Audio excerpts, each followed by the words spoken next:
The day Tyler sold my grandmother's guitar, something inside me died. The day I flatlined in that ambulance, something new was born.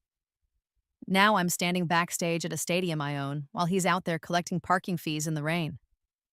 Life has a way of bringing things full circle. I still remember the weight of that vintage 1963 Fender Stratocaster in my hands when my grandmother placed it there. The sunburst finish, worn smooth at the edges from decades of love. The way her arthritic fingers brushed the strings one last time. "This guitar got me through the hardest times of my life, Maya," she said, her voice thin but determined. "Now it'll get you through yours." She died 3 weeks later. I played that guitar every single day for 2 years straight, until the day it disappeared. I knew before Tyler even opened his mouth. His eyes darted around our cramped Nashville apartment, refusing to meet mine. "Baby, I had to," he said, running his hands through that stupid, perfectly messed up hair that had made me fall for him in the first place. "The guys were gonna break my legs. I owed them 6 grand. "You sold my grandmother's guitar to pay off a gambling debt?" My voice didn't even sound like mine. It was too calm, too hollow. "I'll get it back. I swear to God, Maya. This gig next week is gonna pay big and I'll track it down." I believed him. That was my first mistake. The tips jar at Melody's Cafe was half empty as I wiped down the counter for the third time. Tuesday afternoons were always slow. My manager, Darlene, shot me a sympathetic look. "You can head out early if you want, sweetheart. Not much happening today." I shook my head. I need the hours. What I didn't say, I needed every dollar I could get because Tyler had borrowed my rent money again. Because I was saving up for a new guitar.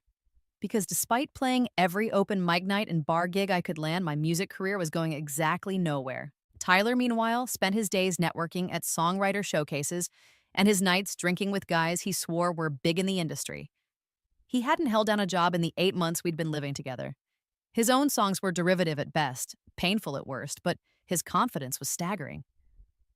"It's all about who you know in this town, babe," he'd say, kissing my forehead like I was some naive child. "I'm building our future." Our future. As if my talent was just a stepping stone for his ambitions. That night, I played a set at the Bluebird Cafe. A real set, not just an open mic. The owner had heard me playing one of my originals and offered me a Thursday night slot. My hands trembled as I set up, scanning the crowd for Tyler. He'd promised he'd be there. He wasn't, but someone else was. A woman in a crisp blazer who handed me her card after I finished my last song, Broken Strings. "I'm Alicia Winters from Songbird Management," she said. "You've got something special, Maya. Call me. We should talk about getting you some better gigs." My heart soared as I clutched the card. Finally, a break. I practically floated home, already rehearsing how I'd tell Tyler. Maybe now he'd see I wasn't just fooling around. Maybe now he'd take my music seriously. The apartment was dark when I got home. The first thing I noticed was the empty guitar stand in the corner. The Martin acoustic I'd bought 2 months ago after working double shifts for half a year. My Phoenix. Gone. Tyler stumbled in an hour later, reeking of whiskey and excitement. "Baby, you won't believe it," he slurred, grabbing my shoulders. "I got us a producer, a real one. He's gonna record my demo tomorrow." "Where's my guitar, Tyler?" His smile faltered for just a second. "I had to, Maya. This is my big break. Our big break."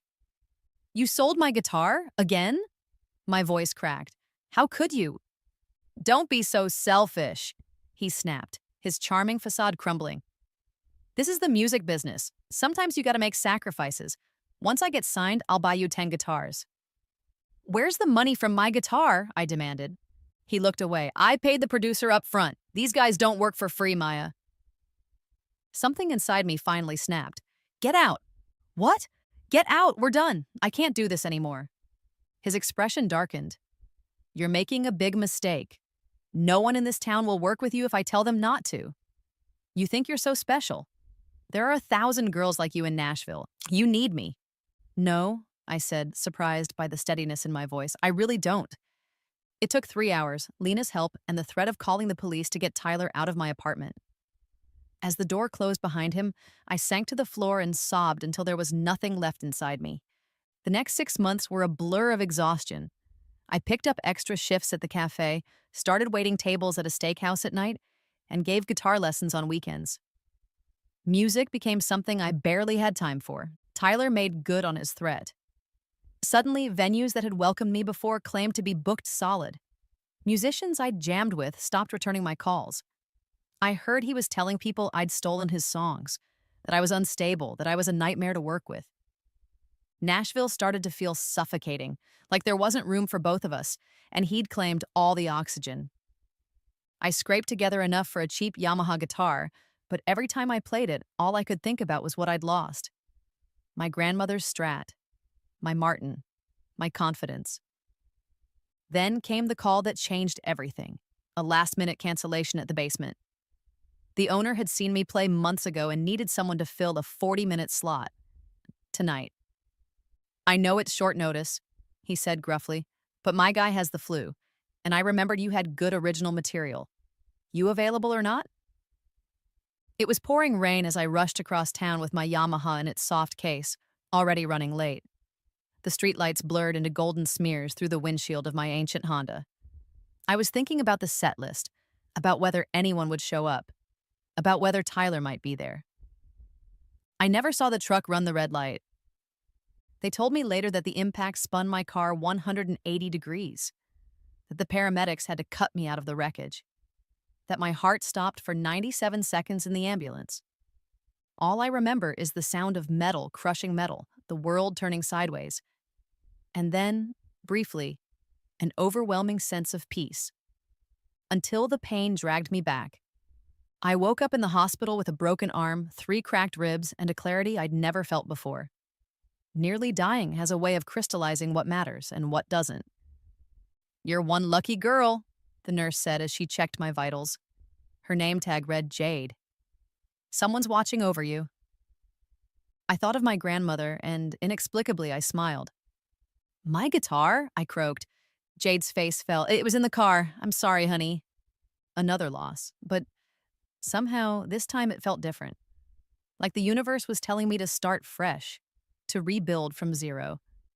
During those long days of recovery, with nothing but a hospital TV and my thoughts, the songs started coming. Different from anything I'd written before. Raw, honest, unafraid. I hummed them quietly, committing the melodies to memory. I scribbled lyrics on the backs of hospital menus and discharge paperwork. There was no instrument to hide behind, no way to mask the vulnerability with clever chord progressions, just the naked truth of the words. Jade caught me one afternoon singing softly to myself while waiting for the doctor. "That's beautiful," she said, leaning against the doorframe. "Did you write that?" I nodded. "I knew you were a musician as soon as they brought you in," she said. "You kept asking about your guitar, even when you were barely conscious." We got to talking. Turned out Jade was a music lover with a small recording setup in her apartment. "Just a hobby," she insisted.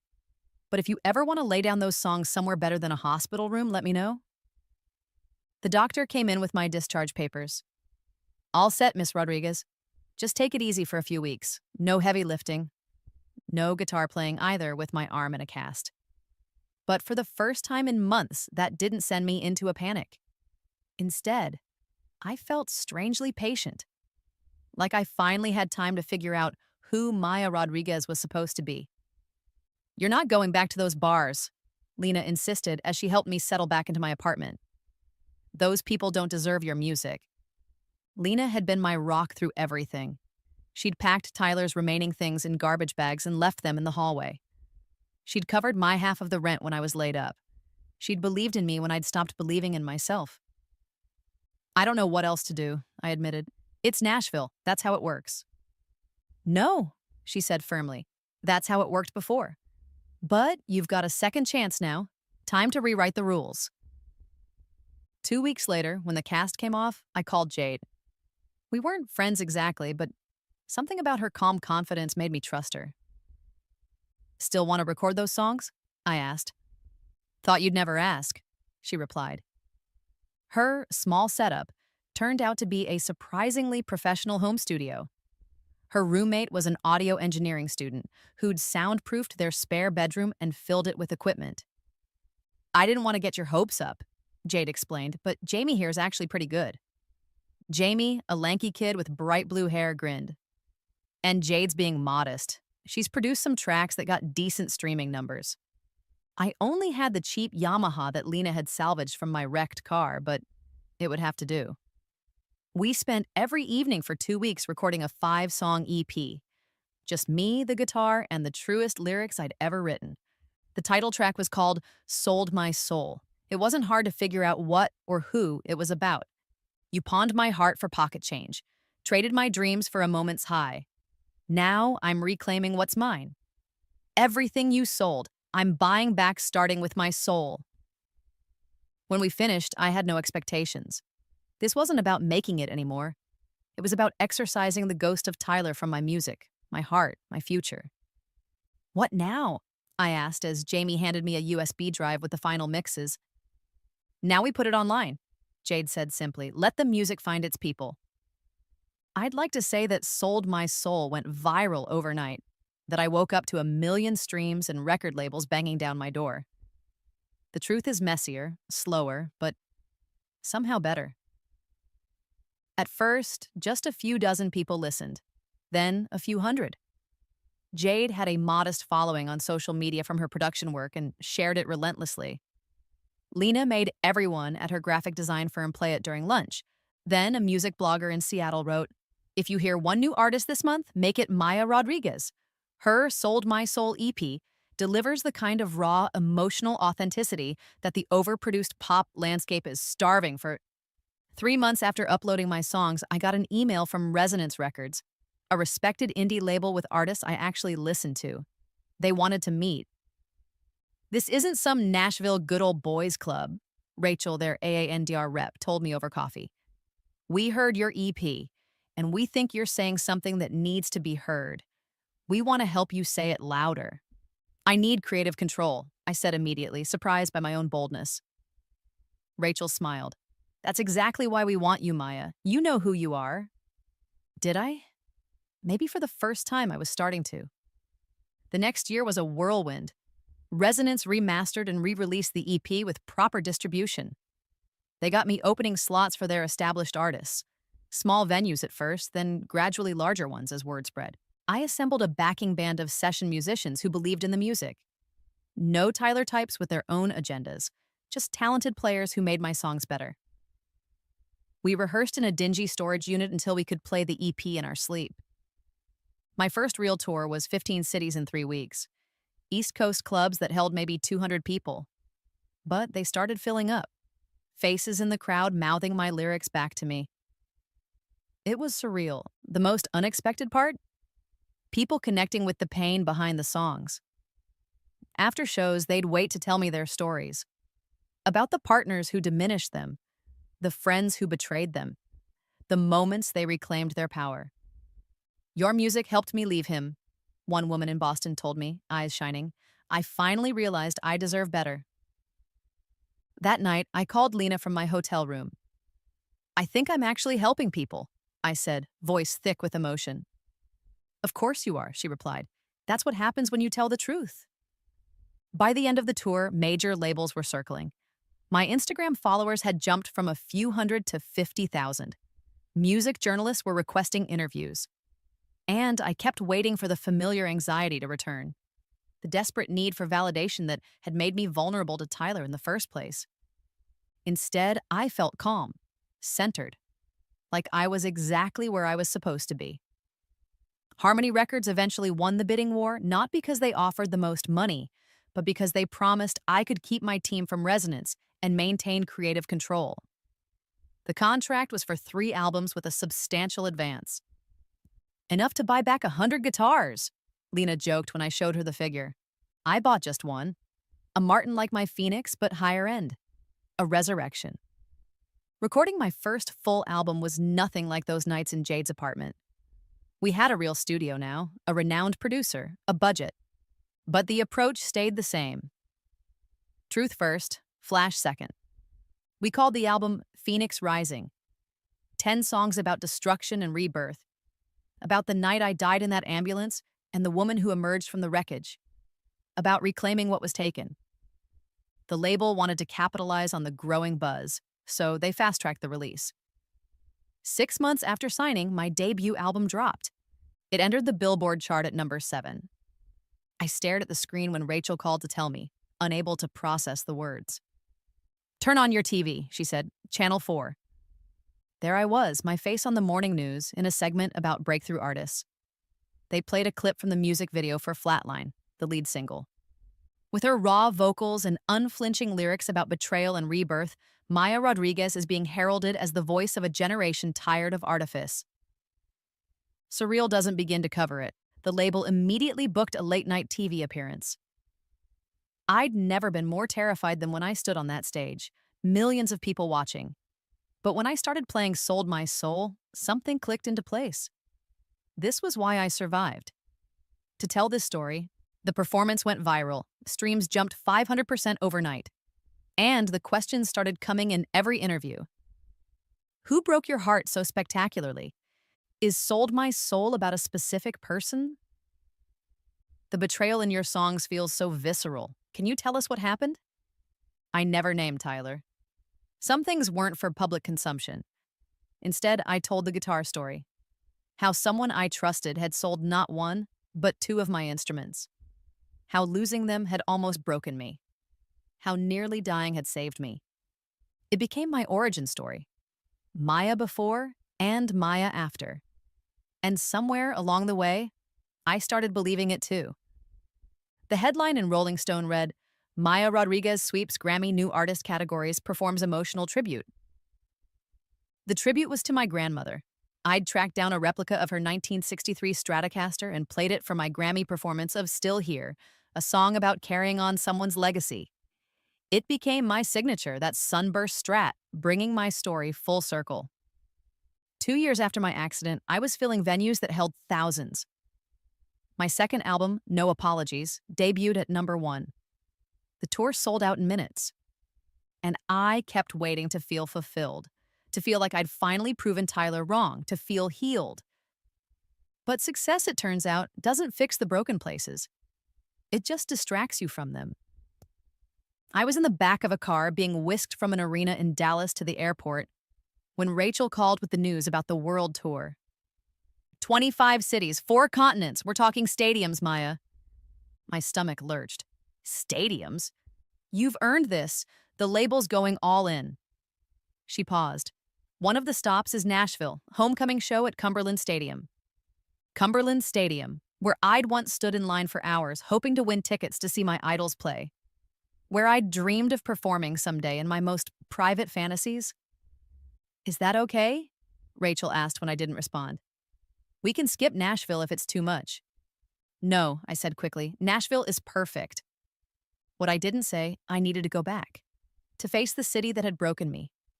To reclaim that piece of my story too. I hung up and typed Tyler Matthews Nashville into my phone's browser. I rarely allowed myself to look, but now I needed to know. His Instagram was sparse, no blue checkmark, no evidence of music success. His last post was from 8 months ago, a blurry photo of a hand-stamped ticket stub.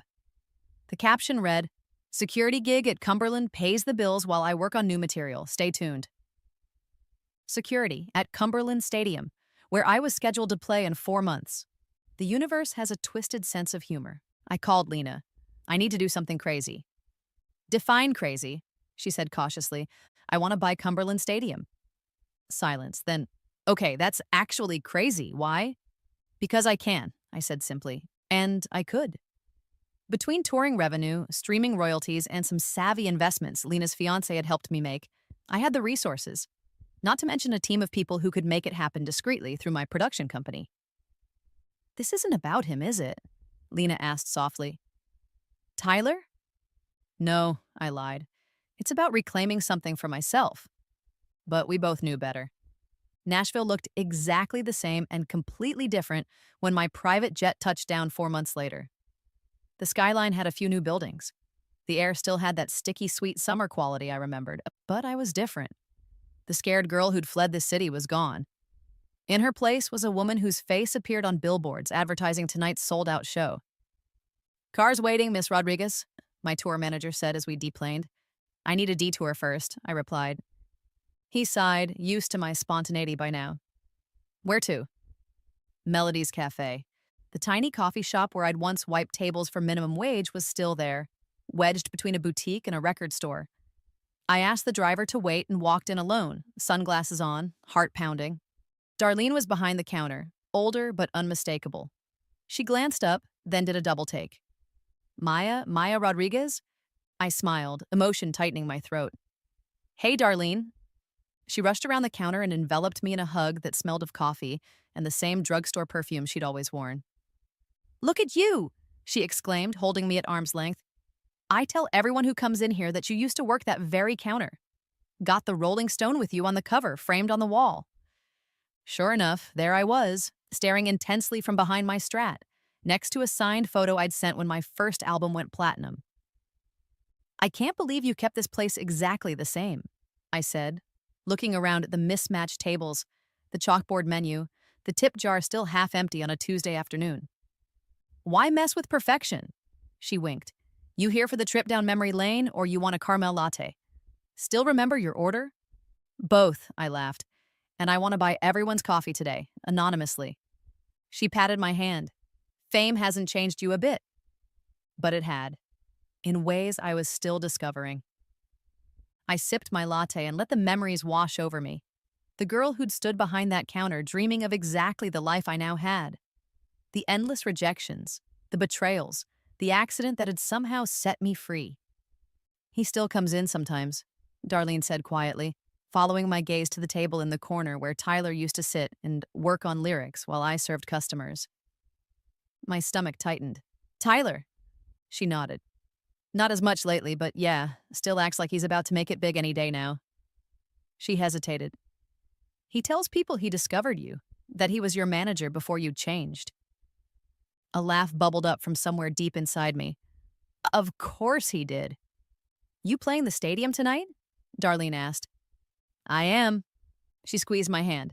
He works there, you know, some kind of security job. Parking lot, I think. I know, I said softly. Darlene studied my face. You gonna be okay? For the first time, I answered that question honestly. I'm going to be better than okay. Cumberland Stadium loomed massive and gleaming in the late afternoon sun.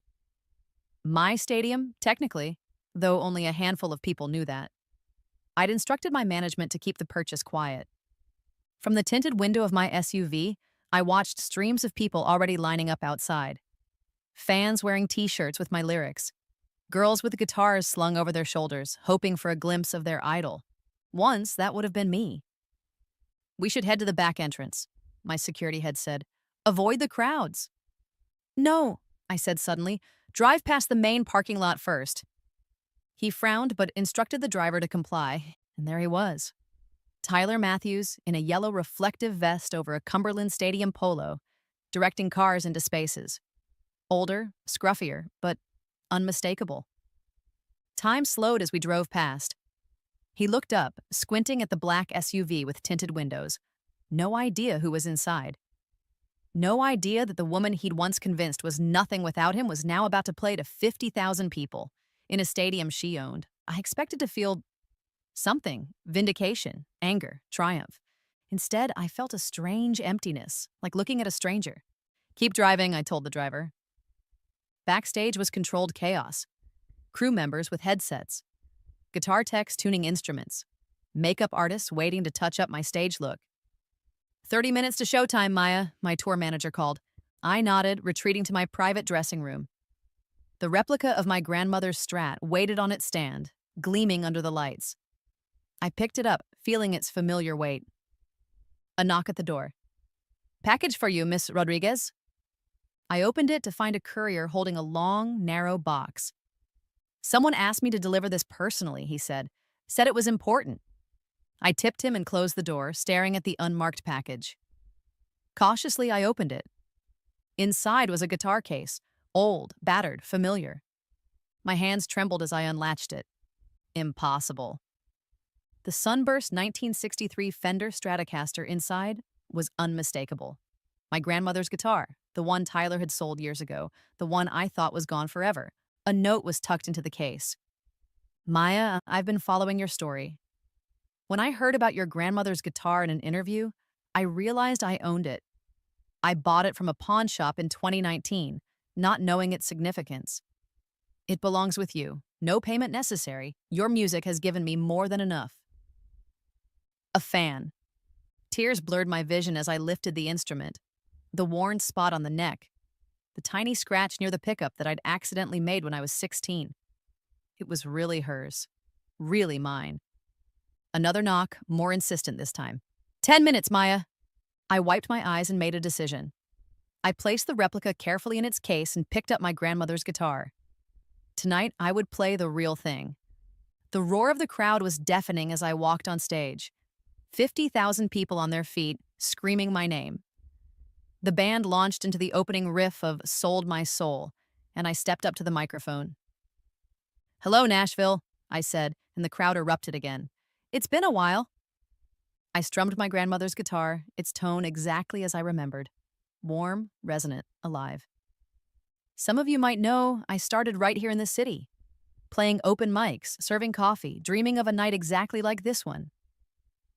I paused, letting the emotion of the moment wash over me. Nashville broke my heart, but it also made me who I am. As the set progressed, I felt something shifting inside me. Each song was a step away from the past. Each cheer from the crowd was an affirmation that I was exactly where I was meant to be. Mid-show, I told them the story. About my grandmother's guitar being sold. About my accident. About being reborn. Tonight, something magical happened, I said, holding up the Stratocaster. This guitar found its way back to me. The actual one my grandmother gave me. The one I thought was gone forever. The crowd went wild, understanding the significance. And it made me realize something. Sometimes the things we lose come back to us, and sometimes they don't. But either way, we keep playing. For the encore, I did something unplanned. Something not on the set list. I played a new song, one the band had never heard, one I'd written on the plane to Nashville. It was called Full Circle. And it wasn't about Tyler at all. It was about me. The stadium had emptied. The crew was breaking down the stage. And I was sitting alone in my dressing room when my phone rang. Unknown number. Hello? Maya. Tyler's voice, instantly recognizable despite the years. They said you wanted to see me. I hadn't, actually. But my tour manager must have misinterpreted something I'd said earlier. I can come back another time, he continued when I didn't respond. No, it's fine, I heard myself say. Come up to dressing room 3. 5 minutes later, a knock. I opened the door to find Tyler standing there, still in his parking attendant uniform, looking both defiant and uncomfortable. Quite a show, he said, stepping inside. His eyes darted around the luxurious space. Always knew you had it in you.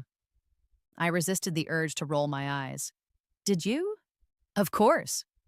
He smiled that charming smile that had once made my heart race. Why do you think I pushed you so hard? You needed that edge. Is that what you call selling my guitars? Pushing me? His smile faltered. Ancient history. Look at you now. He gestured vaguely at the room, at me. Clearly, it all worked out. I studied him, this man who had once seemed so important, so powerful. Now he just looked small.